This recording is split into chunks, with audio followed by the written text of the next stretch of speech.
I'm gonna try not to swear because I don't think he'd want me to. With its theatrical release later this week, anticipation for James Gunn's Superman is very high. Admittedly, it's really exciting. It's been a while since we could say that about a DC project, and besides that mess, by the time of its release, it'll have been over a decade since our last Superman movie. While that one definitely has its fan base, it was also disappointing to many who felt it wasn't a good adaptation of the character. In fact, the last theatrically released Superman movie to be pretty universally welcomed by the fan base was probably the second Donner movie. That was 19 years before I was born, so yeah, it's been a while. And this isn't to say there haven't been some adaptations that go dummy hard. Being a Superman fan nowadays has been great. Bendis is off the comics, Superman and Lois is a rare good CW show, and My Adventures with Superman is so good, I just spent an entire episode smiling. With Gunn's Superman on the way, it feels like fans stay winning. DC is putting him as their main guy again, and it feels right. All we need now is for them to greenlight a Wrath-led Kingdom Come Elseworld, and I'll be happy. Though, I believe there is a silver screen series that has given us the perfect Superman movies.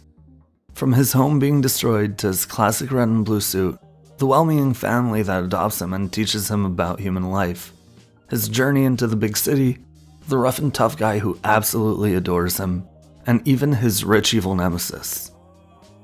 The Paddington movies really do capture the essence of Superman perfectly. Okay, I played with the idea of keeping this a surprise, but I decided to put it in the thumbnail and title because the dislikes would go crazy. So, just hear me out and maybe subscribe? I hear Superman does. I've had this belief for a while now, especially because I love the Paddington movies. I didn't watch them when they came out because I was a teen who thought the movie about a talking bear was too childish for him. When I finally watched them at 22, Paddington 2 became an all-time favorite. It's all 4 of my Letterboxd top 4 even. As I'm recording this video, Paddington in Peru just had its worldwide theatrical release, and the Superman anticipation has been building with the release of teasers and more promotional material. Because of its recent release, I won't talk much about Paddington in Peru, but this does feel like the perfect time to discuss why these movies capture the essence of Superman so well. So I'll be focusing on the first two, especially the second. Where better to start than their origin? Not just the on-page one. What are you going to do now? Well, I thought I would probably just sleep over there in that bin. That's the spirit. Anyway. Dad! Why don't we find you some help? Oh, yes, please. If you're sure it's no trouble. Of course it isn't. Is it, darling? Not at all.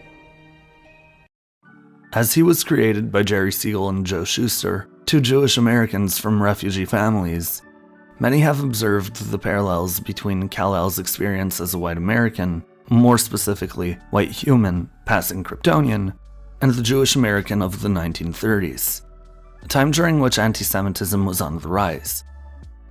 Superman, like many Jewish people of the time, had to deal with the reality that while he may physically look like those around him, he inherently was not.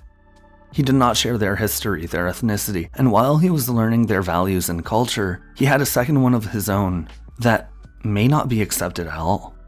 Krypton had blown up, and his family had sent him here to live a better life. Luckily, Kal-El, whose Kryptonian name closely resembles the Hebrew phrase, voice of God, was adopted by the best of what Earth has to offer, the Kents. They raised him as their own, accepted his differences, and tried to raise him as a good man first and foremost. Remember, Superman is not super because of his power, but because even without them, he would do the right thing.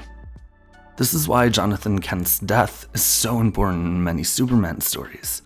It reminds the hero and the audience, Superman can't solve everything with his powers. We should not view him as his powers first. He's an illustration of what happens when you teach someone to be the best humanity has to offer, to be their best selves, and to encourage the same in others. As he grew older, Superman became more aware of his dual identity, the culture that set him apart, but was also the source of his powers. As the Second World War began, Superman became a symbol of American perseverance, fighting Nazis on page and representing truth, justice, and the American way. A motto that has since been updated to truth, justice, and a better tomorrow to reflect the times, as the American way has a different connotation in the modern day. Superman's Jewish origins were particularly important during the Second World War. It is being Kryptonian, which was a stand-in for being Jewish, that provides the hero with his powers that allow him to combat the Nazis. Since then, Superman's status as a Kryptonian refugee has remained a prominent part of the canon, and has continued to be explored in a multitude of different ways. I would say that he's become a symbol for not only refugees, but immigrants and the other at large. This shouldn't be too surprising, however, as the resemblances are certainly there. The dual identity issues that many second-generation immigrants deal with, the decision to adopt a name that is more common among their new home, and the billionaire businessmen who may hate them for being a threat to the race. There are a lot of similarities to be made between the men of tomorrow and the other in the current day. More recently, we see this with My Adventures with Superman, an animated series in which Kal-El fears that his status as an alien may drive the people of Metropolis to hate him. This has been reflected in the comics as well, with stories like Superman and the Legion of Superheroes, which directly makes reference to his Jewish identity, as he aids alien heroes from the future in defeating the fascist Earthmen, as a very clear stand-in for Hitler. Or even Superman Smashes the Klan, which just the title should speak for itself. I shouldn't have to say more there, really. The police are coming. Let's do this easily. I know. I'm just trying to get to my mom. Leave him alone. Mind your own business, kid. He is my business.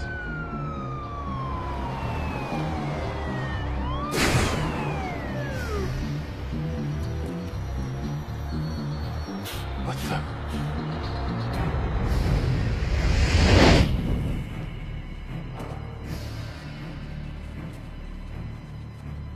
How'd you do that? Javier promised me you won't tell anybody about this. Don't worry. I've become an expert at keeping secrets. Paddington Brown is a bit different from Superman in the sense that, unlike the Man of Tomorrow, the Peruvian bear is not white human passing. He's unmistakably a young bear. Despite this, Paddington and the alien share a lot in common, both in their canon and in the real world. In the books, movies, and shows, Paddington Brown, whose Peruvian name is Pastuzo, after his uncle, and whose bear name is... Beg your pardon? is born in Peru before being adopted by his Aunt Lucy and his aforementioned uncle. Eventually, no longer able to take care of her adoptive son, Lucy sends him to London with a luggage and a tag asking that someone please look after this bear.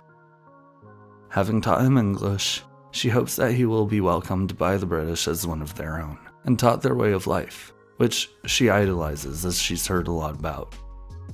Upon arriving in London, Paddington is found by the Brown family, who definitely have their flaws, but still represent the good of a middle-class family. Although, with the size of their home in the movie, I wouldn't say middle-class in today's housing market, especially in London, but hey. They grow to love the young bear and help him continue in his upbringing. They teach him of life in the big city and guide him into his day-to-day life, along with the multitude of other supporting characters he interacts with. This is also how the bear gets his English name. They found him in Paddington Station. From here, many of his hijinks would come from not quite understanding human customs, life in the big city, and doing his best to fit in despite this. Already, we see similarities between the bear and the Kryptonian, both coming as refugees from homes that have been destroyed, before meeting a middle-class family that represents the best of what their new home has to offer, guiding them into the new experiences that come with the world they now live in. Both characters are well-mannered, caring, and generally understood as optimistic or hopeful. I made the connection between the two characters' origins through the canon explanation alone. However, when I did my research for this video, I came to learn that the similarities went further. The story is Michael Bond, a BBC cameraman, found a lone teddy bear at Selfridge's on Christmas Eve 1956 and decided to bring it home as a gift for his wife. He named the bear after the Paddington station as they lived right by. Within 10 days, he had written a book about the character, drawing inspiration from what he enjoyed reading when he was younger, and his memories of refugees from the Second World War. He recounts his memories of seeing British children evacuating London for the countryside during the Blitz, as well as Jewish refugees brought from Europe. He addresses this directly, telling The Guardian in a 2014 interview that Paddington, in a sense, was a refugee, and I do think that there's no sadder sight than refugees. Furthermore, in the first book, the question of whether Paddington would be allowed to stay if the authorities became aware of him is directly brought up. Not only do the characters' canon origin resemble each other, but so do their creation. While Superman was created by Jewish refugees to empower themselves at a time during which anti-Semitism was on the rise, Paddington was created by a man who directly witnessed the struggle of Jewish refugees during the Second World War. And he used the character he created to mirror their experience, the experience of so many other migrants and immigrants.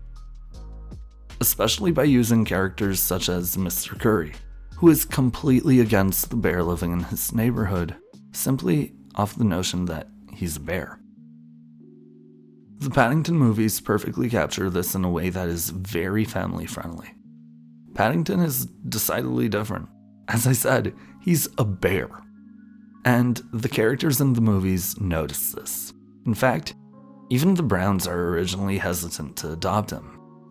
But they give him a shot, and their lives end up better for it.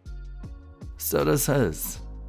He's othered by his neighbor, Mr. Curry. He struggles with the customs of the big city, and he still holds on to what he learned from his aunt and uncle in darkest Peru.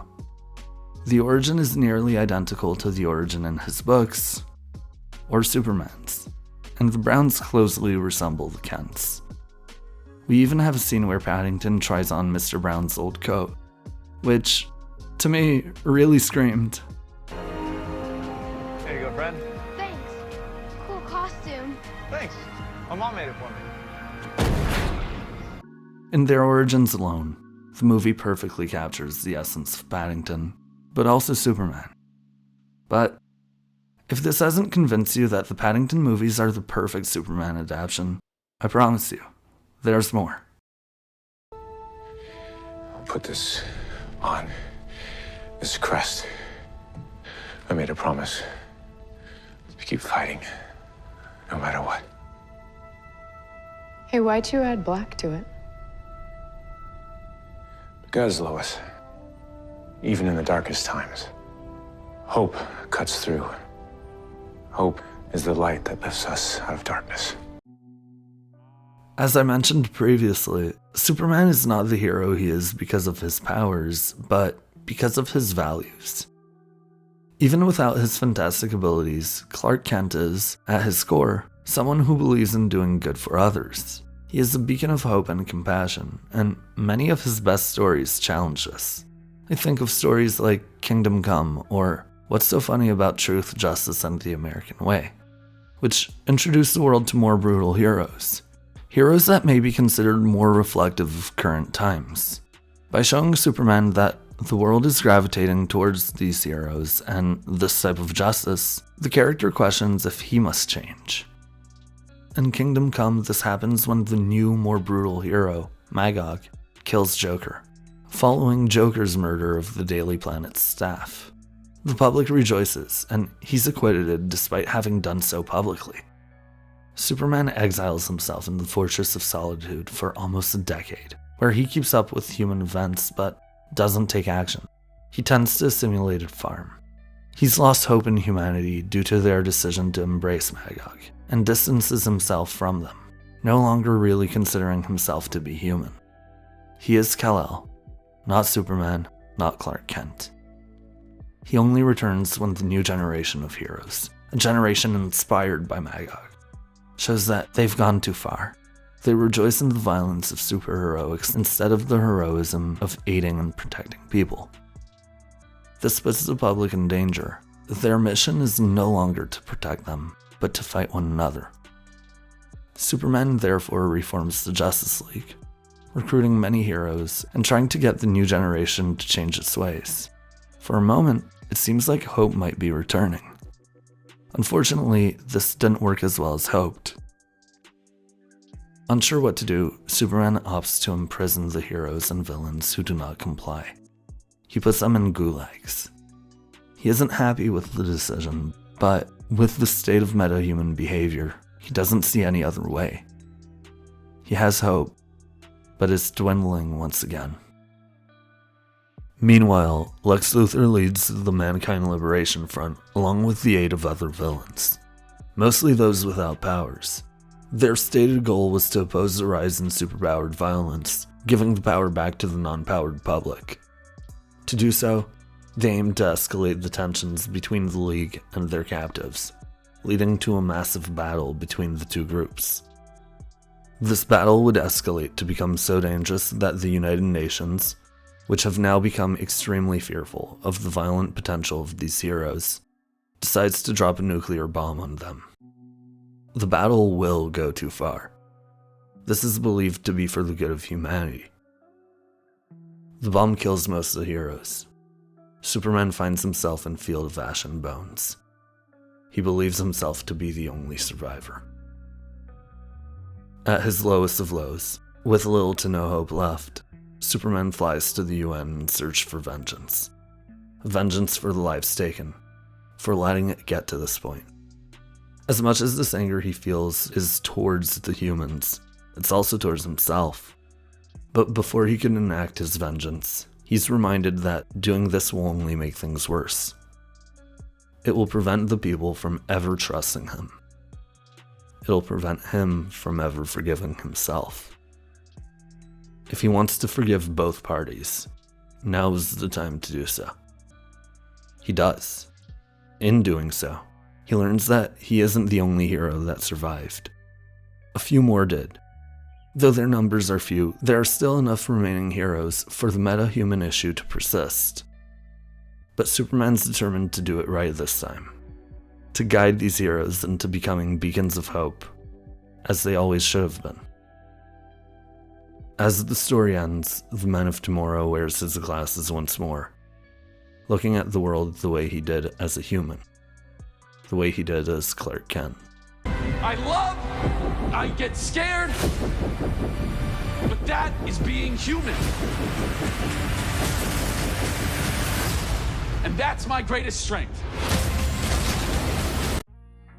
This is a very brief summary of the events of Kingdom Come, and I excluded a lot of essential elements of the story for the sake of simplicity. Please head up your local comic shop and pick it up if it interests you. The point in explaining this was to illustrate the way in which a Superman story, one that's considered one of DC's best, explores Superman's relationship with hope and humanity. How these essential character elements are challenged to be reinforced once more. While this isn't an essential element of a Superman story, it's often the best way to explore the character. This is also exactly what Paddington 2 does. In short, Paddington 2 sees the titular bear search for a gift for his Aunt Lucy's upcoming 100th birthday. Damn, that bear's old. He settles on an antique pop-up book of London, as he knew she always wanted to visit but couldn't make the journey. The problem, that thing's expensive. Like, a lot more expensive than the reasonable amount a young bear would have. He starts working odd jobs. Anything he could do to make a few extra pounds, he will, even if he isn't very good at the job. There's no such thing as working too hard for his Aunt Lucy. Not after everything she's done for him. Then, when he's finally one day's work away from having the money he would need, he goes to visit the shop to look at the pop-up book through their window. Unfortunately for him, this happens to be the same night someone breaks in to steal the book. Being the absolute Chad he is, Paddington decides to chase down the thief with the help of his trusty friend Wolfie, the super dog. Eat your heart out, James Gunn. But things go from bad to worse. The police saw Paddington run out of the shop, but not the thief. He's arrested for the crime and swiftly put in prison. After all, everyone knows the bear was keeping an eye on the book. The British justice system definitely needs work considering how quickly they were able to wrongfully imprison a young child. For 10 years, may I add. I don't know, it feels like the Peruvian cub definitely shouldn't be in prison with fully grown adults, but hey, I guess this is where we're at. Prison isn't quite like living with the Browns, who are only allowed visiting once a month. Though he reasonably knows his human family wouldn't forget him, the recent series of events has his morale quite low, and creates a worry within him. For so long he's repeated, "Be kind and polite and the world will be right," but lately, it hasn't. This is especially true about life in prison, where the first words said to him by a fellow inmate are a death threat. Things do get better though. Hope comes back for a brief moment, as he teaches the prison cook about marmalade, obviously. This starts bettering the conditions within the prison, especially what they eat. The cook was known for being mean and tough. He would also make a great Bibbo Babowski, by the way, but the breakthrough really helps prison life be less bleak. It extends to more rehabilitative activities being introduced in the prison by the looks of it too. They all get much kinder, and the young bear makes friends with the other prisoners, developing a support system. Paddington 2 is kind of a great movie to show the benefits of rehabilitative justice over punitive justice. Something I think really captures the spirit of compassion of Superman. If you watch the first Superman movie, it is far more about saving people than facing off against anyone. In many Superman stories, he expresses a deep desire to see Luthor reformed. Paddington 2 extends compassion to even the characters it depicts as criminals. This is a big part of why I think it captures Superman's spirit. I saw how to save the world.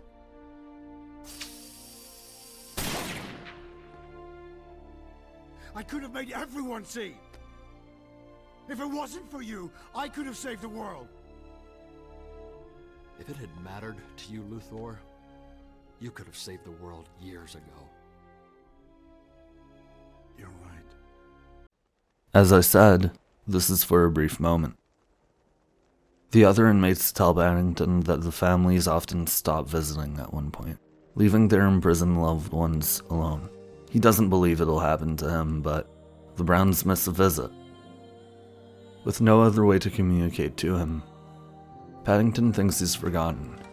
Hope looks lost.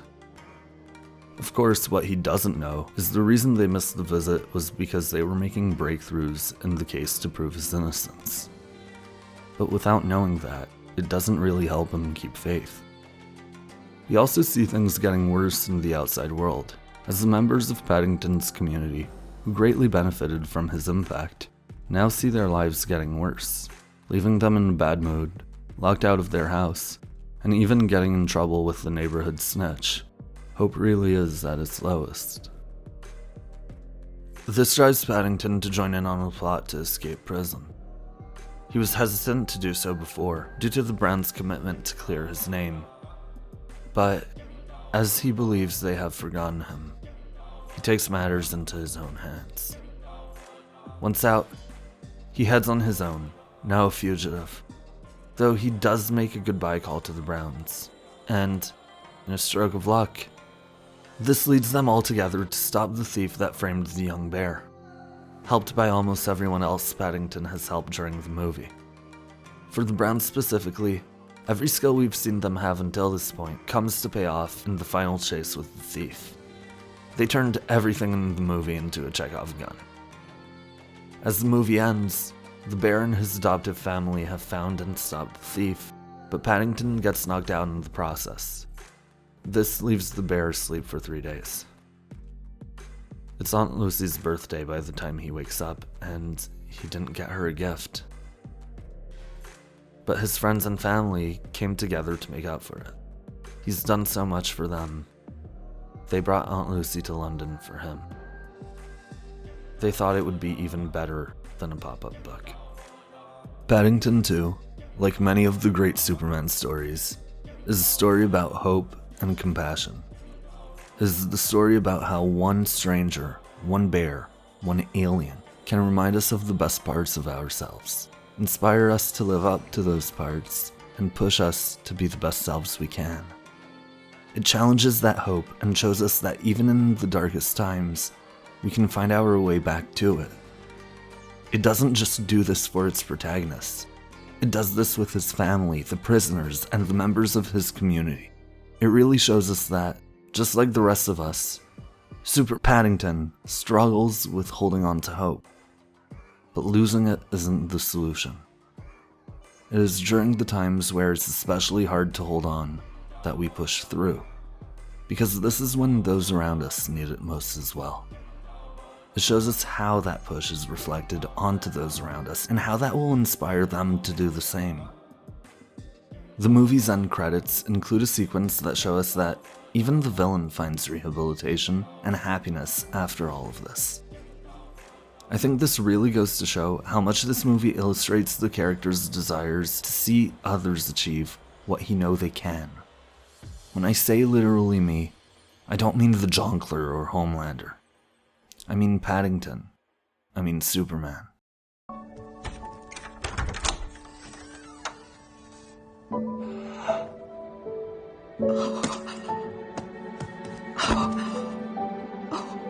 Paddington.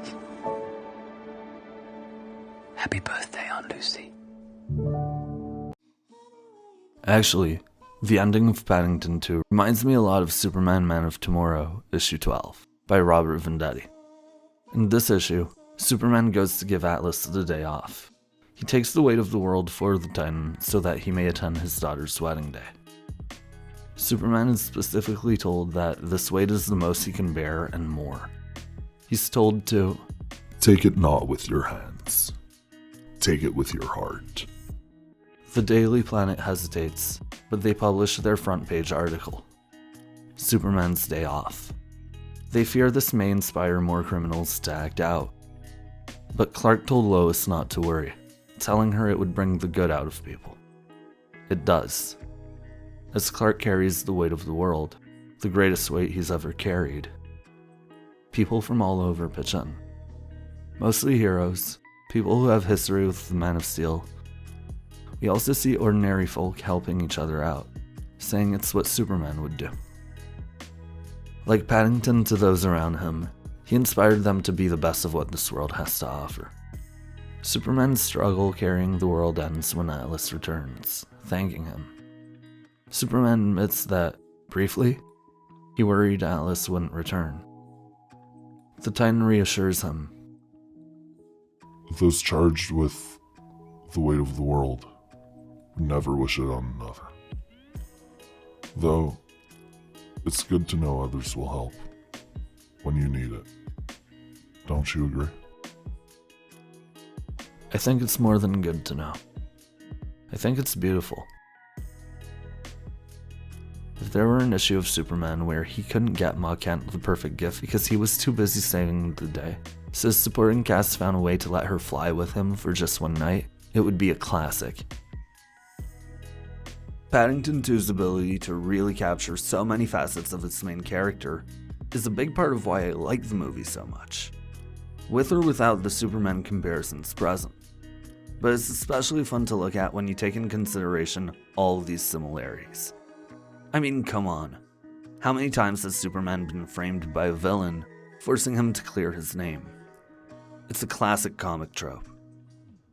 Honestly, at this point, if you're not convinced that Paddington 2 is as perfect as it gets for a Superman adaptation, without giving him the powers and the exact DC intellectual property, then I don't think I will convince you. I really do think that everything I've said until this point shows how capturing the essence of one character successfully captures everything people love and more about the other. There is a cherry on top. I really feel at home in Windsor Gardens. Bonjour, mademoiselle. Good morning, Paddington. I brought you breakfast. Thank you. Your sandwiches always put me in a good mood. Morning, Dr. Jeffrey. You haven't forgotten your keys, have you? Keys? Keys. Well caught. Thank you, Paddington. You're welcome. Glorious day, Colonel. Is it? How absolutely thrilling. How was your date, Miss Kids? Well, he wasn't the one, but you know what they say. Plenty what they said the same. Exactly. Thank you. Morning, Paddington. Morning, Mr. Barnes. Bye, Paddington. Au revoir, mademoiselle. Right, test me. What's the quickest way from Baker Street to Big Ben? Ah, an easy one. Turn right onto Portman Square. Everyone has been so kind and welcoming, even though they're very busy. Honestly, it's kind of funny the number of parallels I was able to make between the two subjects of this video once I realized how alike they were. Most of them came naturally, but admittedly, this one's a bit of a stretch, though I will say less of a stretch than you'd expect. The supporting cast of the Paddington sequel bear a lot of similarities to Superman's supporting cast, whether it be in their narrative roles, their personalities, or in their relationships with the protagonists. Aunt Lucy functions to serve the role the Kents did when Clark left Smallville. The parents then instilled his values and taught him how to be the kind-hearted soul he is. While you can argue that the Browns are more akin to the role they played when Kal-El was younger, guiding a boy through a world that was not his own. Then, there are the Brown children. I'd say Jonathan is comparable to Jimmy Olsen in his earlier adventures. There's a core to the character that does good, but besides that, he's very much figuring himself out, which creates goofy scenarios like calling himself J-Dog to come off at school. Like, come on, tell me that's not something Jimmy would do. We can also argue that he's one of Paddington's best friends, being his adoptive brother. Meanwhile, though Judy does not fill the romantic role Lois Lane does, because no character does, and no character should, she does fill the role of the reporter, a character that's brought into the center of the action through their desire to document what's happening. A very common trope in superhero comics, with Lois Lane certainly being the most iconic example.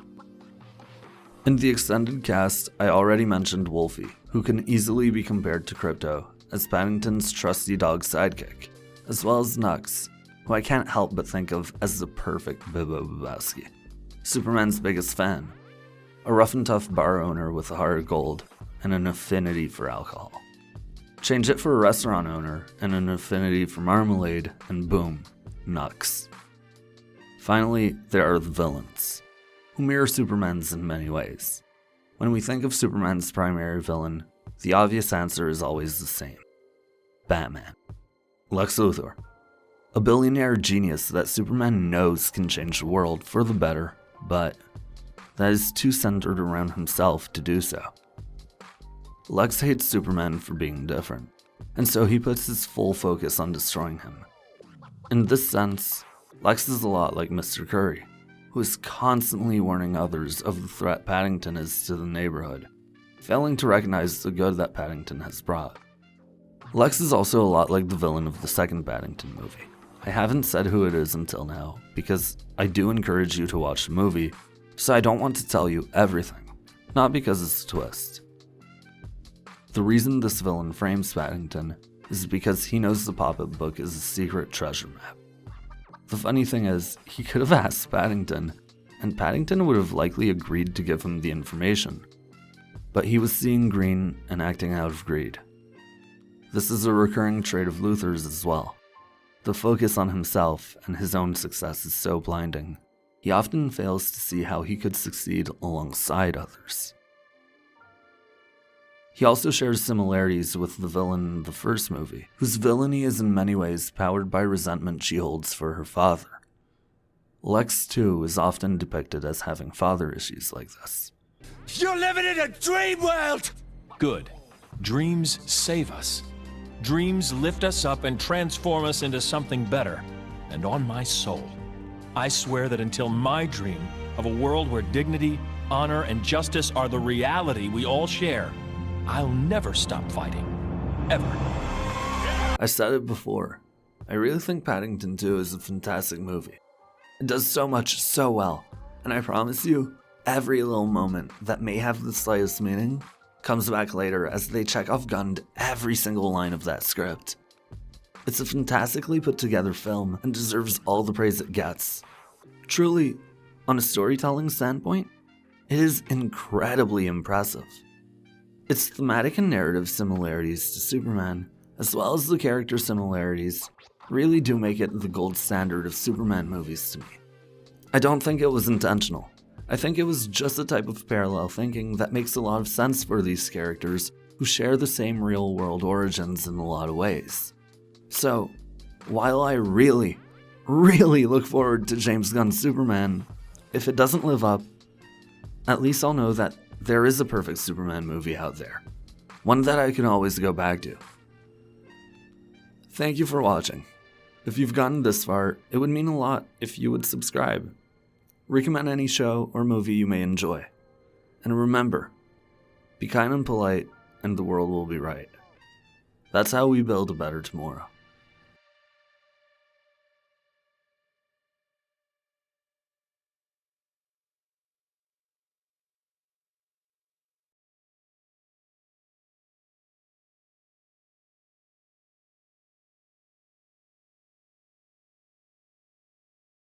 Members of the Justice League wounded or near death in Carlin Heights.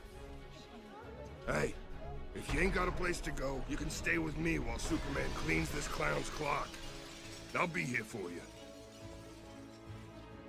Just like my buddy Supes is always there for us.